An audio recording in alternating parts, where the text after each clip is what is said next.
This is the Five Corners Market. This particular building used to be the IGA, or the Red Apple Market. We used to shop here, my wife and I. When it was vacant and we didn't have any place to go as a church, I remember coming up to the front door of this church and there was a number on it for M&O Properties. We called them, I must have called them 4 times. No returns, no phone calls, no nothing. Today it's the church. When we put together the program for the daycare in Clark County, there was a deficit of infant care. We didn't really know that when we did it. We just loved kids. But when DHS heard that we wanted to do infant care, they were very excited about helping us get the daycare open. As you can see, if you take the time to look in the baby rooms, you'll notice that there's a strip of paint on the wall. It has the footprints of the little kids who have been in this classroom impacted by our daycare staff. On each side of the hallway, heading back to the school age room, you'll see 3 classrooms on the one side for toddler care, 3 classes on the other side for preschool. Those are all operational. We have the capacity for 70 kids just between the 2 sides of the building. But that left us with 2 more needs.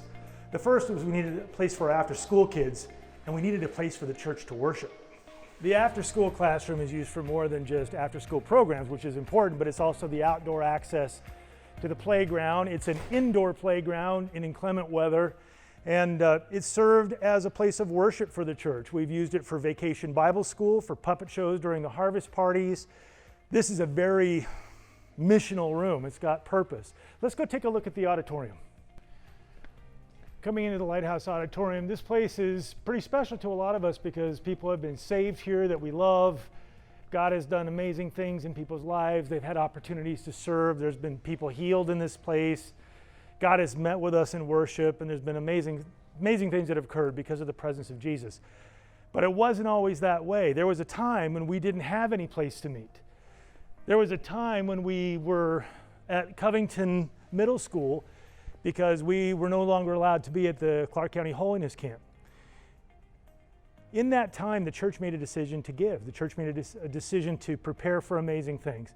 I went on a mission trip to Africa. On that trip, Pastor Bobo took me to an island called Ilha de Reu, where a church was planted, and the pastor was teaching the people to do economic development. They were weaving panel for blankets. They had a little clinic that they had put on the island and a little public school. And they were planting a church there.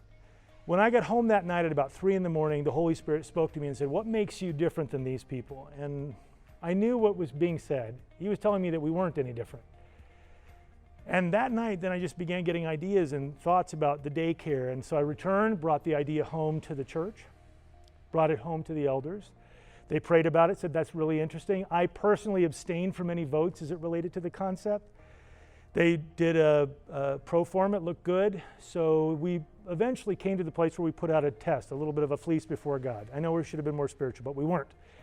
We said, let's go back to that place where they never call us back. And if they call us back, Lord, that's going to be a sign that you definitely want us to proceed. So we did. And one day later, they called us back. We set up a meeting. We said, we can't put any money into it. It's going to cost a couple $100,000 to fill out this facility. We have 170 from our last capital campaign, and we're going to use that for operating capital for the daycare. They said yes. Then 6 months later, the church is here. Opening day was 9/10/2001, the day before the Twin Towers came down. That next day, for those of you who don't remember, the entire economic system stopped. That was the day after we opened. The interesting thing is we didn't have the money to pay the rent. And so we had to go back to the landlord and tell him that we didn't. And I told the church, and one of the kind of leaders in the church came, "When are you going to admit that you were wrong?" And I said, "Well, I'm going to do more than I admit that I was wrong. I'll resign because I feel really responsible for taking the church through this."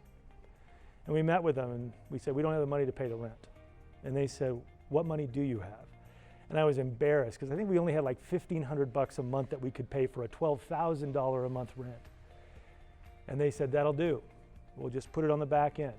To this day, we started the daycare. The daycare's brought in about $9 million in gross revenue over the last 19 years. We've paid off all the money that we borrowed, the entire $250,000 that we borrowed to finish this place out because of God's provision. In the 6 months that we built this place, there were 25 distinct miracles that God did to demonstrate that we were going the direction He wanted us to go. I guess I just want to say, you never really know what the Lord's doing until you step out and go for it. If you were to give me, an opportunity to say the one word that would define the entire experience, it's the word miraculous. It doesn't seem real pretty sometimes. It's a pretty plain utilitarian facility, but it's perfect for us because someone believed and someone stepped out. God was good.